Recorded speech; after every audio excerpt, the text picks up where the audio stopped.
If you feel like you've been parenting on edge since you had your kids or for a long time, this podcast episode is for you because there is a hidden alarm going off in your parenting that you might not be aware of. And we are going to talk about what this hidden alarm is, how to turn it off so you can parent your children with peace.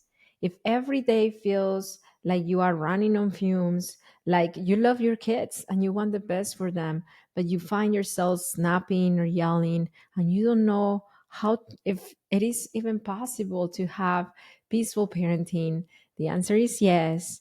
But we need to know what this hidden alarm is, know how to listen to it and how to turn it off, how to turn it around so we can parent our children with peace.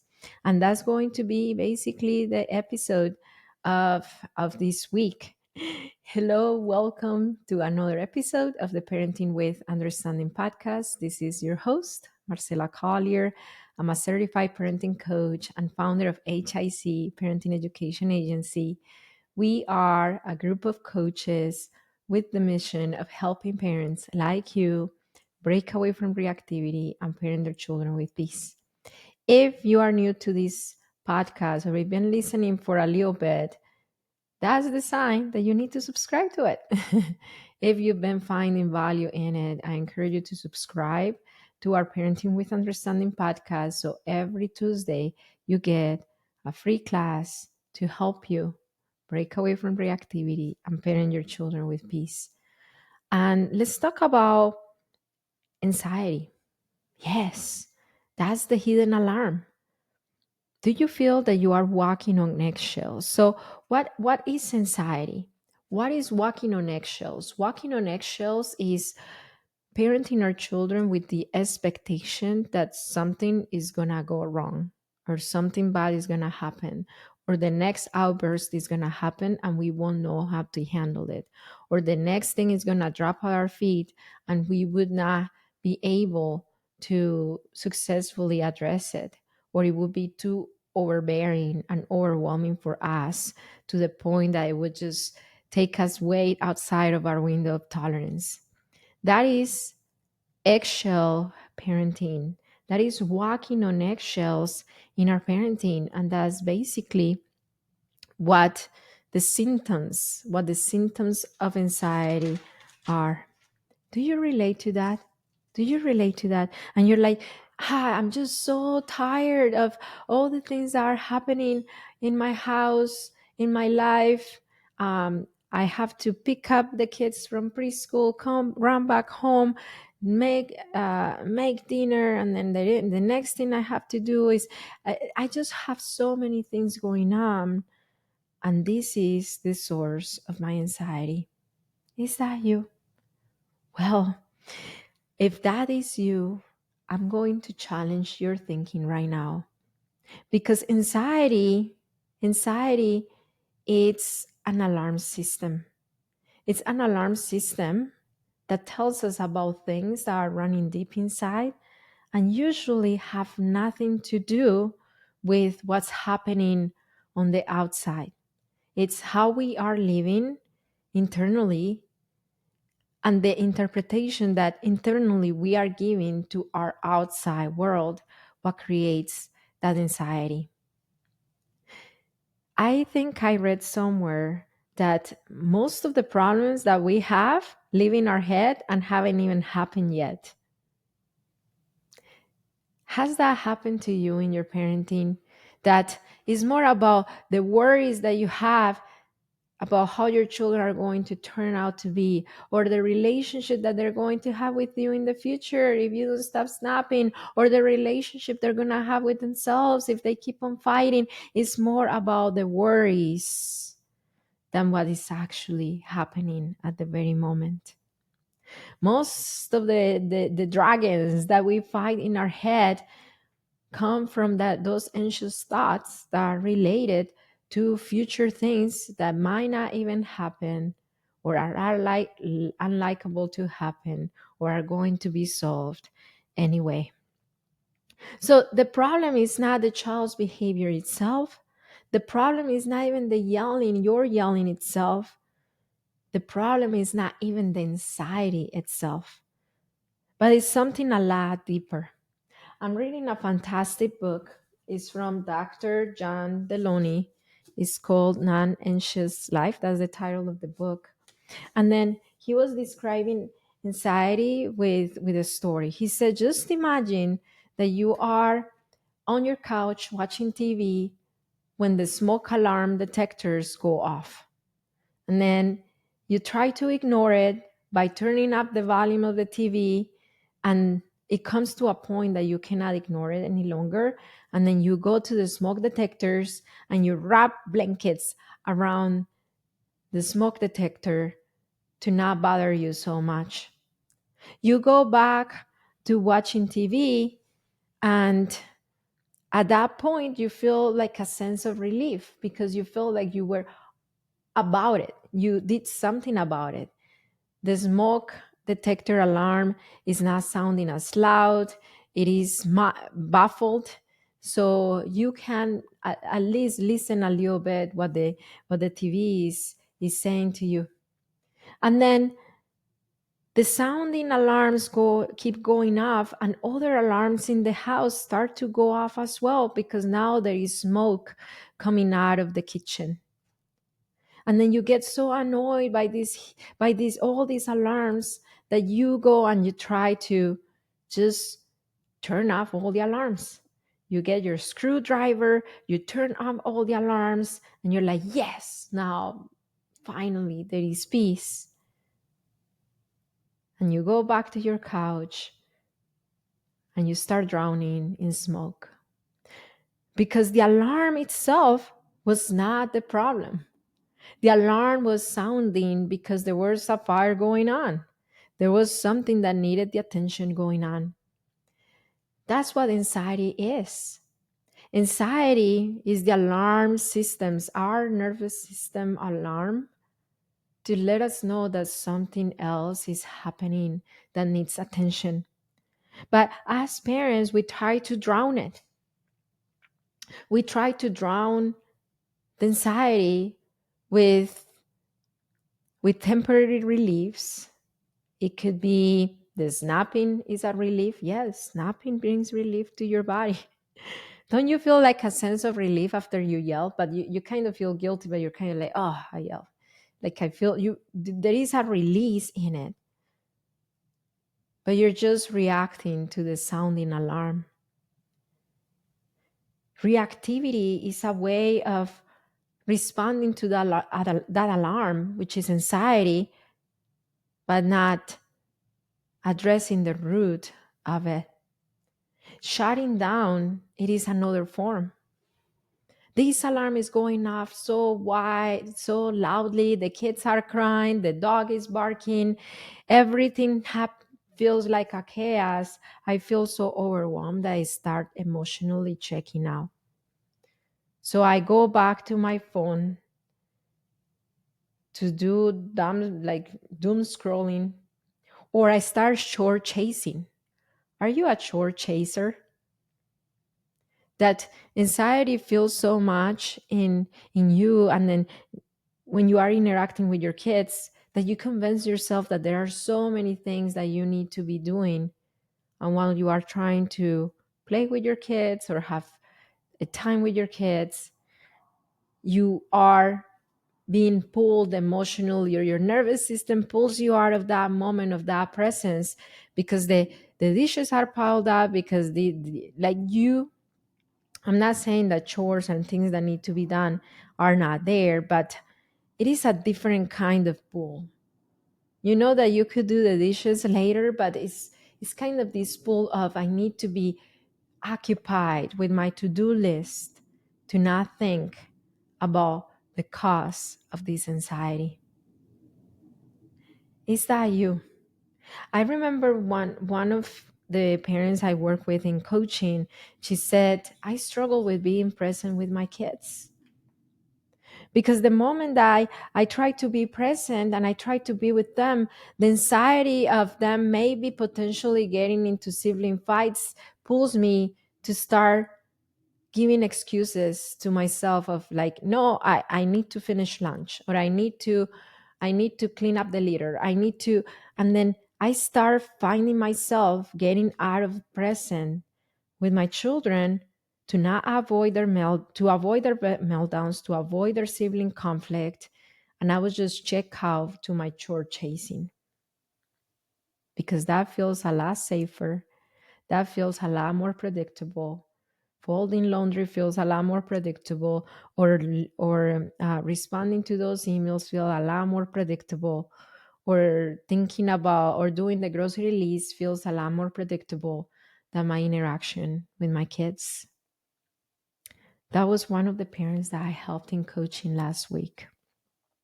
So she was responding to the sounding alarms, which is the anxiety, but she was not addressing what was causing her in the first place to feel so overwhelmed by being present with her kids and interacting with her kids. So that's what anxiety is. Anxiety is not your enemy. Anxiety is not something to not feel. Is not something to get rid of as soon as you feel it. Anxiety is not the problem. Anxiety is an alarm. It is a signal that comes to your body to tell you very important things that are going on that you are ignoring. So let's talk about why our alarms of anxiety are sounding on the first place, specifically in your parenting. One thing that I found as a parenting coach is that 99.9% of the times that there is anxiety in a parent, there is a there is a belief system, there is a set of beliefs that are not supportive. And these beliefs come many times, 99% of the times, childhood. These belief systems create the anxiety alarms, and the anxiety alarms, if we don't listen to it, but if we just try to stop it, we end up in reactivity or shutting down towards our kids. So I work with this parent. She was a homeschooling mom. She was a new at homeschooling. She was a teacher for many years, and she decided to retire from teaching, to not do teaching anymore, to homeschool her kids. She she knew that she was a very skillful teacher and she had a lot of success in her career, and she was confident that she was capable of doing it with her kids. Her kids were in different ages. But what happens? This homeschooling mom, she grew up with an ingrained belief that she was not good enough. Growing up, she was made believe by her parents, by her parents' actions, that no matter what she did, never was ever good enough. So she had this belief system: no matter what I do, nothing is good enough. And she brought this belief system that was not supported of her at all to her homeschooling experience. She wanted to make homeschooling so perfect, so fun, so, yeah, so perfect that her kids would give her a round of applause and say, "Mom, I'm so glad that you took me out of school and that you're homeschooling me, because it is the best, and it's way better than going to school." She told me that, like, I wanted my kids to feel like homeschooling was so much better. So I wanted to make it perfect. So subconsciously, she started competing with her idea of what her kids were experiencing at school.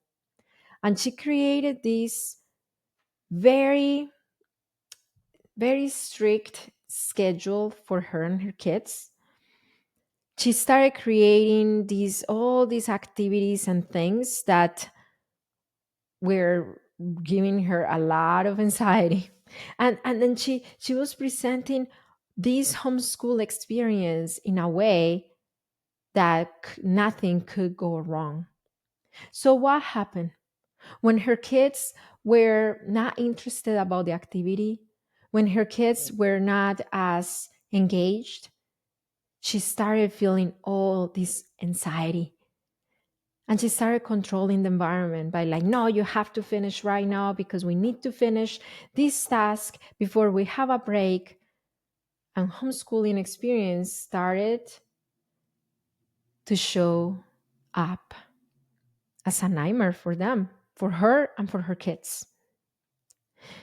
And then she came to coaching, telling me, how can I make homeschooling a lot easier because I just power struggle so much with my kids. And peeling up the layers, we found out that the foundation of her homeschooling experience was anxiety. And her anxiety was rooted and based on her belief that I am not good enough. So every time the homeschooling experience was less than perfect, she went in controlling mode and she tried to overcompensate by forcing and making her children do things.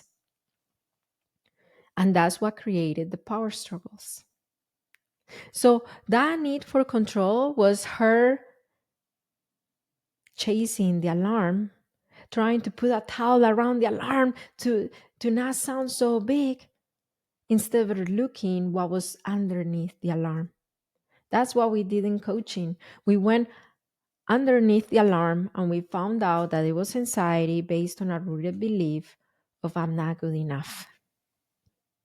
Once this belief was out of her system, and she started homeschooling from a new belief system that I am capable, I'm good enough. Even in days that my children are not as engaged in the homeschooling activities, it is okay. They're still learning and they are on track. I don't need to compete with the teachers of their former school. That's when homeschooling experience started to get a lot easier and more fun because she was not just reacting to the alarm, she quenched the fire that was causing the smoke alarm detector go off in her nervous system. So why our alarms are sounding? Number one, because of limiting beliefs. Do you relate to this? Do you relate to this? That you have alarms going off all day, like you feel like you're living mini panic attacks or mini, I don't know, heart attacks with your kids all day. And you are acting and reacting to those alarms, but you don't know what's really happening and why you are reacting and you don't want to react. You are not alone. We have helped 14,151 parents with this very same thing in HIC parenting. So many parents. And once they learn the skills to listen to those alarm systems and discover what was underneath it and take care of it, that's when they started parenting with peace. I have an invitation for you. I created a free class that you can access right now on my website, hicparenting.com. Yes, hicparenting.com. Or you can go to my social media, HIC Parenting, or at Heimpet Club and DM me the word peace 25. Yes, peace number 25. And I'm going to share with you the link to a free class where I explain to you all the system that I apply and all the things that I do with my clients in HIC parenting to calm down their anxiety alarms so they can break away from reactivity and parent with peace. And you can access that class right now. I'm going to leave in the description below the link if you want to access it there.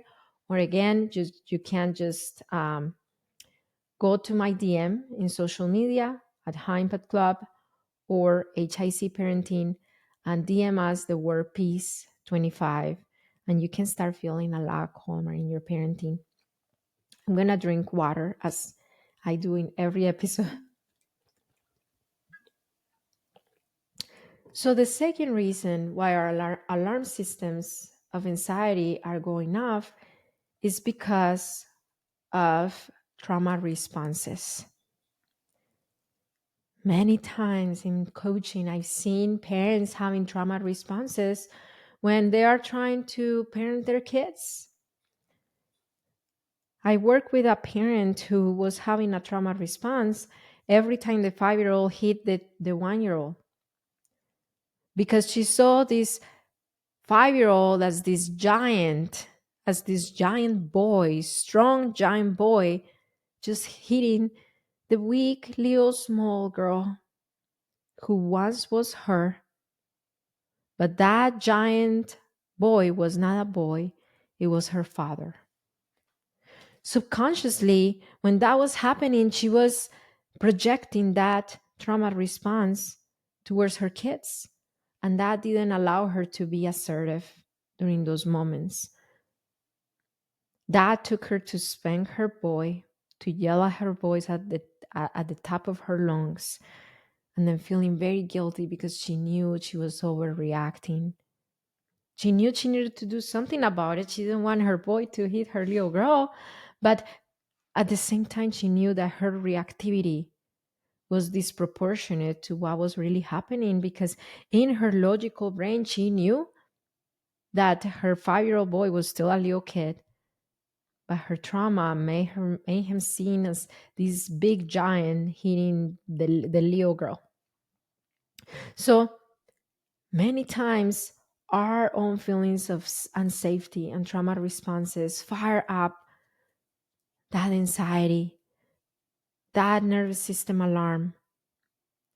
And it's not chasing the alarm, it's not like us chasing the alarm. Spanking the boy, yelling at the boy, that's chasing the alarm. Is listening to the alarm, seeing what's telling us and planning for it. And that's what we did in coaching. She started listening to the alarm and we planned for it. It's going to happen. Your 5 year old is going to hit your 1 year old again because he has undeveloped brain. He's a very strong boy and he doesn't hit her out of uh, bad intent. He just doesn't have the impulse control to play with her softly. So he just pushes her down because he's excited about being with her or playing with her. And he's just a rough boy, tumble play boy. So he's going to continue being like that as he grows up and develops his brain and learns impulse control and how to play nicely with little girls. But as for now, tomorrow he's going to hit her again. So, how are we going to plan for you to live that trauma response in a safe way? Because you might still have that trauma response, but you can learn to live it in a safe way. So, we had a little plan that she was going to go in with full commitment to take care of her nervous system by taking deep breaths, maybe doing some squeezes of her arms, reminding herself of her expansive beliefs that her boy is just a little kid struggling to fight with to to relate to Leo's sister. He wants to play with her, but he doesn't know how. So she could respond to him assertively, setting the boundary. No, we're not hitting sister. If you want to play with her, you play with her this way in a safe way. Let's go to the next. Why our alarms are sounding? Why our anxiety alarms are sounding in parenting? And it is our chronic unmet needs. I've seen this so much. I was helping another mom in coaching. She was having so many problems for bedtime. Bedtime was 2 hours. It was exhausting. She was yelling at the end of the night. Is that you? Let me know in the comments if you have bedtime struggles. And then she came to coaching like, how can I fix bedtime? How can I make it easier? How can I get my kids to listen to me? And those questions were alarm chasing questions. It's not about getting your children to listen to you at bedtime. It's seeing why are the alarms going off in the first place. We found something really, really important. She felt unsupported by her husband during the bedtime process. After taking the care of the kids all day, he came home to watching TV, to resting because he was tired of the day, but she was tired of the day too. Parenting three little girls all day, under five. I think she was pregnant, if I'm not mistaken. Yeah. So just imagine that. It's more than a full time job to watch little kids. So she wanted and needed support, and she was not getting that support. And because she was not getting that support, she was entering bedtime with already a very anxious energy. And there is no way that little kids under five can calm down their nervous system and go to sleep if the one who is in charge of calming them down is very anxious at the end of her rope, feeling support and not getting the support. So our chronic unmet needs could sound those alarm systems. And it's not about turning off the alarm. How do I get my kids to listen to me at bedtime? It's listening to that alarm and addressing that alarm. There is one last alarm that causes anxiety, and it is the lack of boundaries. So I remember I was doing a live and I brought people to ask me questions. And then there was this mom who said, I feel so anxious all day. And when my husband comes home, he's in a very good disposition to help me, but my son only wants me. And he cries and he calls for me. And then my husband eventually just gives him back to me. Or I just go get the baby. He's 2 years old. This is a parent who is living in anxiety because she struggles with having boundaries for herself. She needs that rest, she needs that recharge time, but she struggles to have boundaries. So when her husband comes to get the baby back to her because he cannot handle the crying or the baby whines long enough, she takes cover. And then she goes back to the other day feeling completely depleted. And that wasn't the only thing because she struggles with setting boundaries. She struggles with setting boundaries in general. So she is the yes mom. Yes to every play date. Yes to every thing going on in the family. Yes to hosting every family member that wants to come and spend the night in the house. Yes to bringing the cookies to grandma. Yes, she was the yes person. So those lack of boundaries were creating her anxiety and not the parenting itself. So these are the sounding alarms of anxiety: belief systems, trauma responses, chronic unmet needs, and lack of boundaries. What is your cause of your anxiety? Let me know. Let me know in the comments. So let's talk about the alarm chasing, which is shutting down or reactivity. What do we do here? Instead of reacting or shutting down, don't antagonize your anxiety. Don't make it your enemy.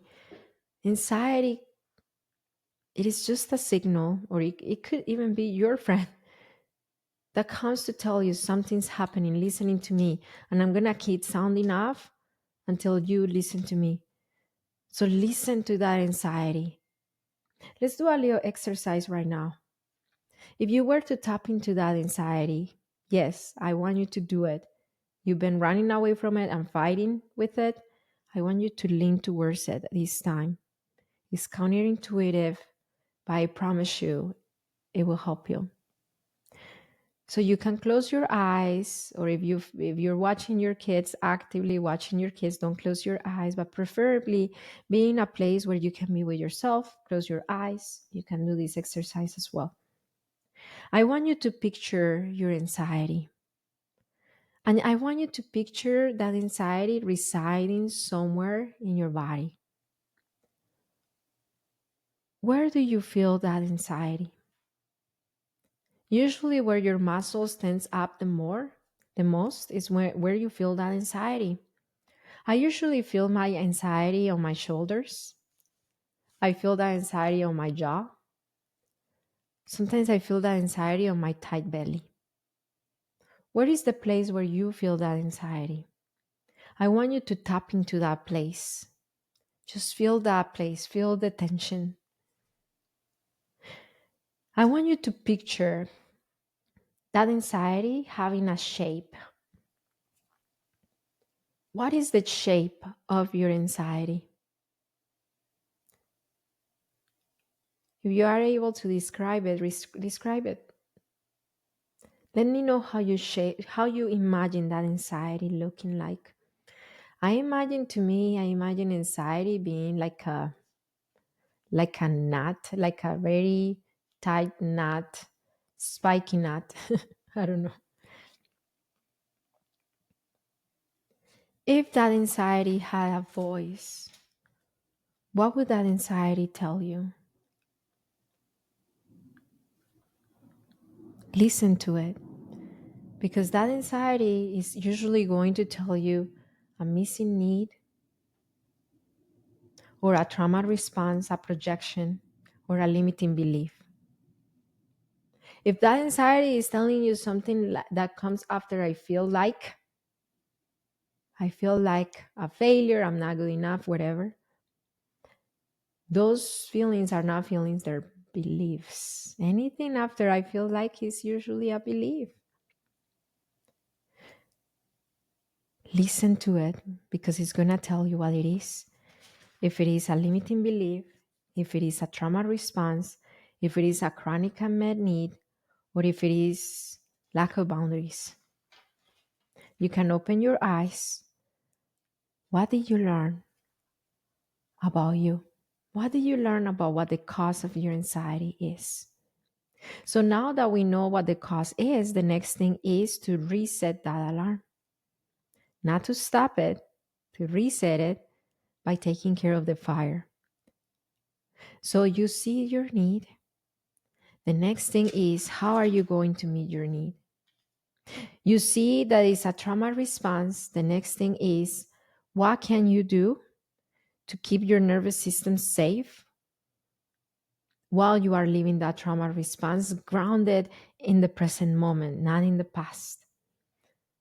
If you saw a limiting belief, what could be an expensive belief that you can tap in that could help you?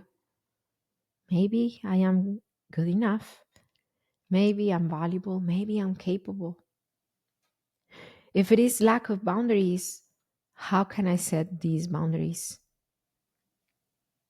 For the lady who struggled with the child just crying long enough when she's with daddy, the boundaries were, I'm gonna allow that dysregulation to happen, and I'm going to trust my husband to have the capacity to console my toddler and to build a bond based on resiliency and emotional intimacy and trust. So that's how we reset our alarm systems, by listening to our bodies, listening to that anxiety instead of running away from it, and looking to meet our need, tap into another and more expansive belief, setting a boundary, meeting that need. If this podcast episode gave you a lot of insight of why you are parenting on edge and how to reset the hidden alarm, which is anxiety, that's the sign that you need to share with one person. Share right now with one friend. It could be your husband, it could be your a parent friend, because they need to hear this message. And I want to tell you that it only takes understanding of yourself and of your children to raise secure children. I'll see you next time.